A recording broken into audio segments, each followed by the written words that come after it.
I'm 32 years old, an actuarial risk analyst at one of the big insurance firms downtown in Calgary, and I spent my whole career calculating the probability of disaster before it happened. I never once imagined I'd need that skills inside my own kitchen.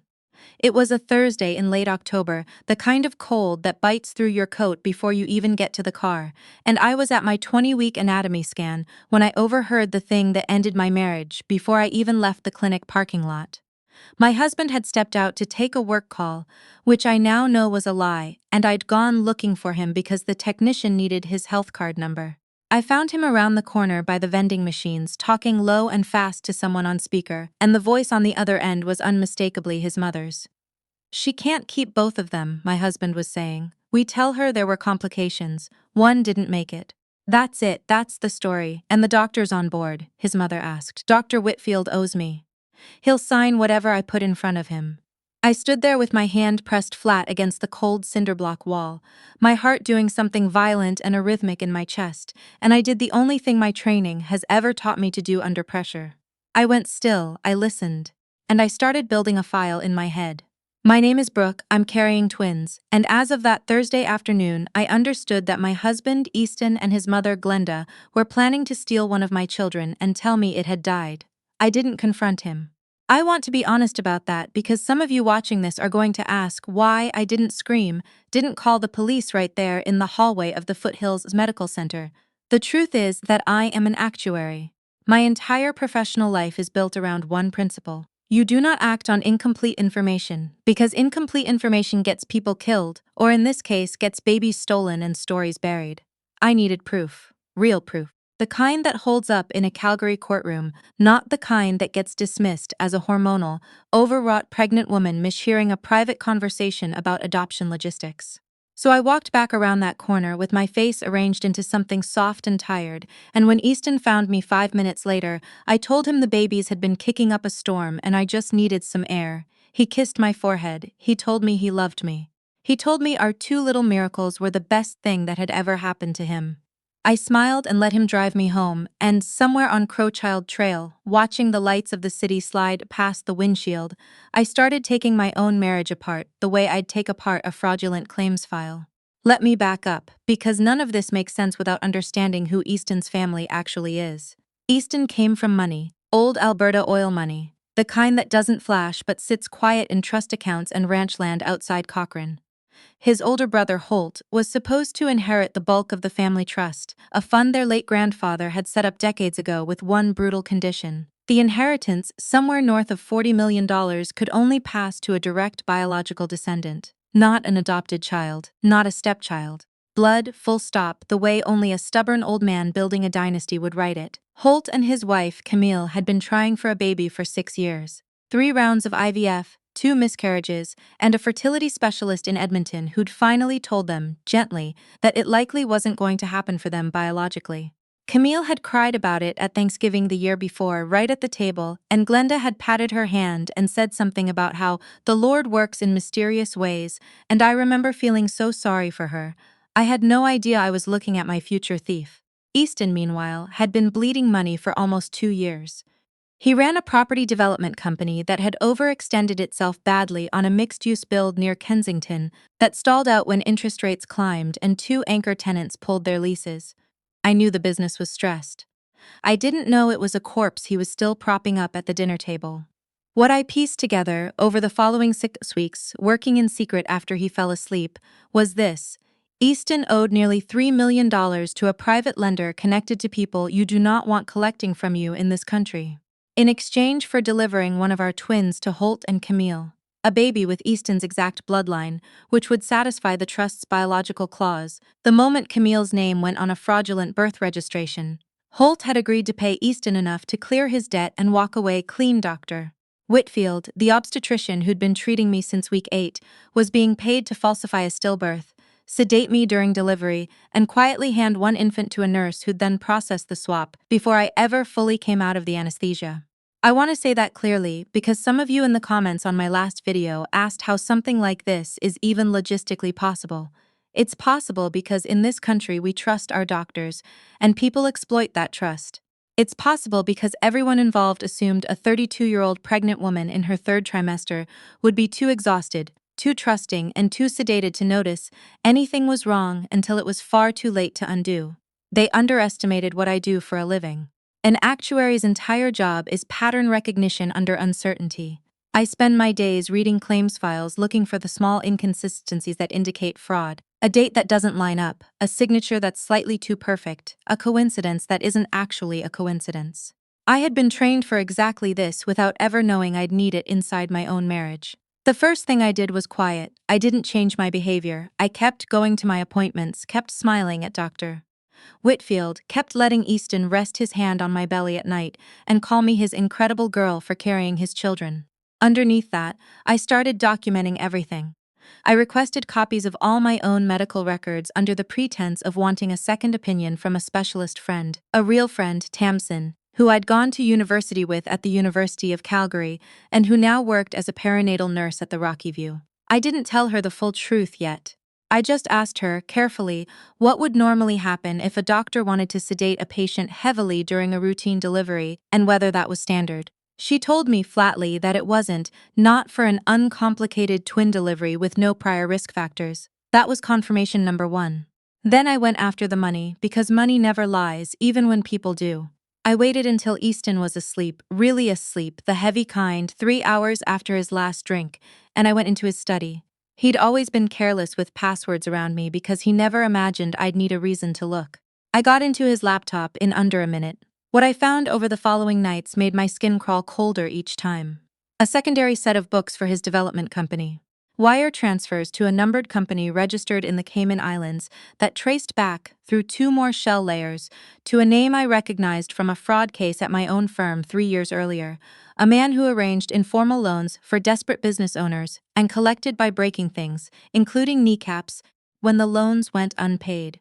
An email thread with Holt dated 2 months before my anomaly scan, where Holt wrote, almost casually, as long as the timing lines up with delivery, the trust language doesn't care how the child arrives, just that it's yours biologically and registered within 30 days. A separate folder, password protected twice over, containing a draft amended birth registration form with Camille's name already typed into the mother's field. I sat in that study at 2 in the morning with my hands shaking, not from fear anymore, but from a kind of focused, cold fury I didn't know I had in me, and I started building a real file. Screenshots, time-stamped, backed up to 3 separate cloud accounts Easton didn't know existed, plus a 4th physical copy on a flash drive I taped inside a tampon box under the bathroom sink, because I am an actuary and actuary's plan for the scenario where the primary plan fails too. I also started recording. My phone propped in my purse every time Easton and I were in a room with his mother or his brother. Most of it was useless small talk, some of it wasn't. There's a 16-second clip from a Sunday dinner in November where Glenda leans toward Camille and says, "Just be patient. The doctor says the timing should work out perfectly around the due date." And Camille laughs, this bright, relieved laugh, and says, "I can't believe this is actually happening for us." And nobody at that table even glanced at me, 8 months pregnant, sitting 2 feet away with a fork in my hand and a recorder in my purse. The hardest part wasn't the evidence gathering, it was the performance. Lying next to my husband every night, letting him talk about nursery colors and which twin would get which name, knowing he was planning to hand one of them to his brother like a transferable asset. There were nights I locked myself in the ensuite and ran the shower so he wouldn't hear me cry, because as much as I hated him by then, I had loved him for 6 years, and grief and rage can occupy a body at the exact same time. I want to be honest with you about that, because I think a lot of women who've been betrayed by someone they trusted know exactly that feeling, mourning a person who is still alive and sleeping beside you. By week 34, I had what I needed, but I was running out of time. Dr. Whitfield had scheduled an induction for week 37, 2 weeks earlier than medically indicated for an uncomplicated twin pregnancy, and I knew that was the date the swap was planned for.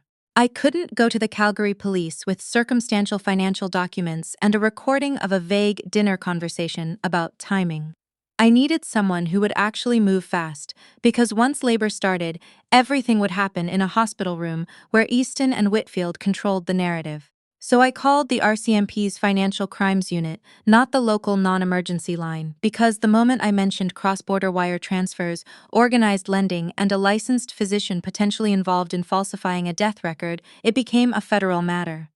I sat in a beige interview room in a building off McLeod Trail for 4 hours with two investigators going through everything I'd gathered, and I watched the younger one's face change about 20 minutes in, the way a person's face changes when they realize the story in front of them is real. They moved faster than I expected. They had eyes on Dr. Whitfield's clinic within a week. They had a warrant application moving for Easton's financial records, which lined up exactly with what I'd already pulled. And they told me something I hadn't fully considered, that I needed to let the induction date stand, that they needed it to happen in real time, with officers positioned and ready, in order to catch everyone in the act of the actual crime, rather than just the planning of it. I will tell you honestly that those final 2 weeks were the longest of my life. I went back to that house every night. I let Easton rub my feet. I let Glenda bring over a casserole and talk about how excited she was to be a grandmother to both babies, and I smiled and said thank you while an undercover financial crimes investigator sat in an unmarked Tahoe 2 blocks from my house every single night, just in case. The morning of the induction, I checked into Foothills Medical Center at 6 a.m. with a hospital bag I'd packed myself weeks earlier, with a second phone hidden in the lining. Tamsin's idea, since she had access I didn't, doctor. Whitfield came in around 8, warmer than usual, and told me he wanted to keep me very comfortable through the delivery, which was the closest thing to a confession he'd ever given me directly. I nodded and told him that sounded wonderful.